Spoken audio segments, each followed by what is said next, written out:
guys, nag-harvest na nga pala tayo sa gabi natin guys.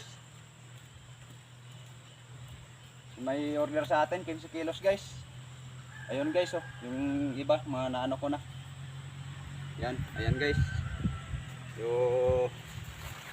15 kilos guys. Ano pa yan, kulang pa yan siguro. Yan kasi pwede na guys ibenta guys.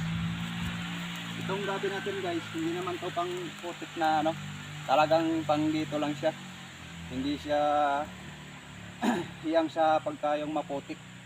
Pang ganito lang siya. Ganito tong klase ng gabi natin guys. Kaya dito natin to tinanim.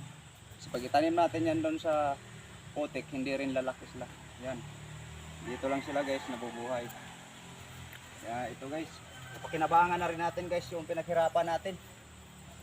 Kaya sa amin na mga farmers, huwag nyo kaming maliitin. Kahit farmers lang kami, ipinagmamalaki namin tong hanap buhay namin. Mahirap lang kami. At least wala kaming amo, wala kaming tinatapakan na tao. Namumuhay kami na marangal, hindi kami nagnanakaw. Kahit mahirap kami, nagsisikap kami sa sarili namin guys. Ayan lang guys, bye bye.